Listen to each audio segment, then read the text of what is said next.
Hello, everyone. This is the Crimson Cure, welcoming you to the Crimson Tower, a place where we keep a feminine foot on the neck of the gynocracy, feminism, and black male misandry. So go ahead, pull up a chair, stay a while, and listen. Hey, and welcome to the Crimson Cure channel. We're going to go ahead and get right on into the topic, but first, a word from our sponsor. This is A-Game, fast-acting, long-lasting, with no side effects. Hello, everyone, and welcome to the Crimson Cure channel. And today we are going to discuss 5 ways to know that you're not really his woman. Okay, so we're just going to jump right into that. Number 1. He doesn't give you a purpose in the relationship. Typically, when men look to certain women to be in serious or committed relationships with, or even marriages with, they have a purpose for you in that relationship. They have a relationship plan that they present to you, and they give you essentially something to do in this relationship so that you're not just hanging around or uncertain or unsure of what exactly his expectations are for you in this relationship. You never really talk about it. It never really comes up. It's just sort of haphazardly happening. If your relationship is sort of haphazardly happening, then he likely has not given you a purpose in the relationship, and he's probably not as serious about you as you would like him to be. Number 2, he doesn't include you in his future plans.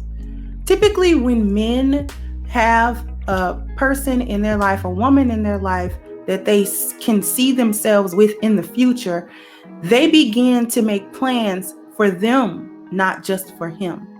So let's say, for example, you and the guy are dating, you've been dating 10 months or a year, and he just ups and starts talking about how he's going to move to another state, how he's going to move to another state. And those plans never actually include you. And they don't include what happens to the relationship or the dynamics of it with the location change or any other change that he intends to make, or any moves he intends to make for his future. You're not really included in that. When women are important to men in terms of relationships, they begin to plan for them both.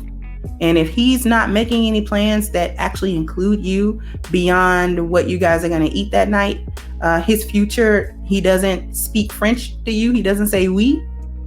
He only says me and I and the things that he plans to do, then it's probably not as serious as you think it's going to be or should be. And you're probably not really his woman.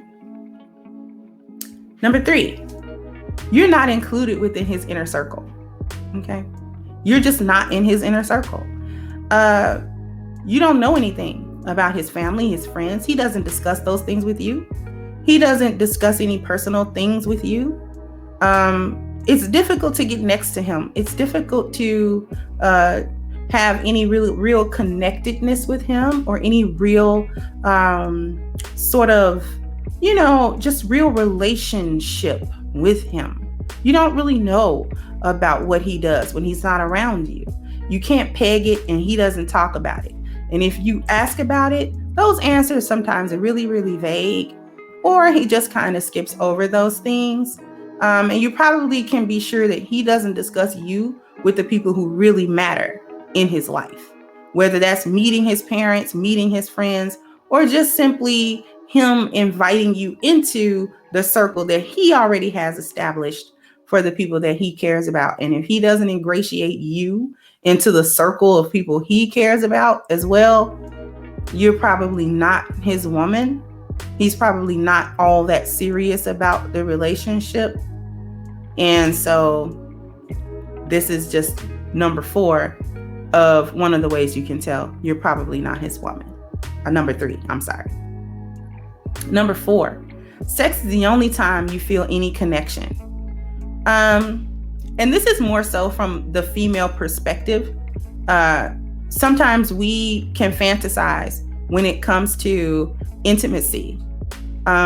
We can almost create some sort of deeper meaning or deeper level to an intimate session than what's really there. And that usually comes from our desire to have a relationship with that person, a deeper connection to that person that isn't really there outside of any sort of physical intimacy. So we will place all of that desire into our intimate relationship with them when it's missing elsewhere.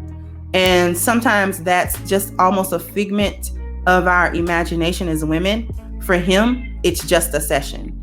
So he doesn't view it as any deeper than just that time, that good time that you guys are having. And finally, number 5, he speaks of marriage, but only in general, never specifically to you. And this is when you've met a guy who has been talking about marriage since the time that you met him. And the language doesn't change. When you meet him, he says, "Oh, I'm looking for a wife. I'm looking for a marriage. I want to be married." But in the beginning, he might not say, "Well, I want to be married to you," or "I want you to be my wife," because men have a vetting process and he doesn't know if he wants you to be his wife or not. He just knows that he's looking for a wife. If you've been together, especially a year or more, and that language never changes from being general to being specific for you, then you're probably not the one he's looking at as a woman that he wants to marry. He's probably not looking at you in that way. There may be some missing elements in the relationship, or any number of things can be going on that makes him not change that language with you. But if you've been in a relationship, like I said, a year or more, a year and a half, 2 years, and that language simply does not change for you, to be specific to you, then you're probably not the one. He's not looking at you in that manner necessarily. Even if he still wants to be married, he hasn't decided, based on a number of factors probably, that you are supposed to be his wife, that he wants you in his life in that way. So this was just me coming to you guys real short and sweet about 5 ways that you can know you're probably not his woman. Now, can these things change? They can. Maybe. You might need to have some honest conversations, first with yourself and then with your partner, to see if these things are able to be changed. If so, more power to you, and I hope that your relationship is awesome. If not, then you two might need to go your separate ways and find partners that are more befitting to you. So if you like this video, I want you to go ahead and show me by liking, sharing, and subscribing to the channel. Go ahead and look into the description box and support our sponsor who so graciously supports this channel, A-Game, by clicking the link for agameherbal.com. Get your 10% discount using the code Kendra10. This has been yet another Crimson Cure production, and I'll see you guys on the next one.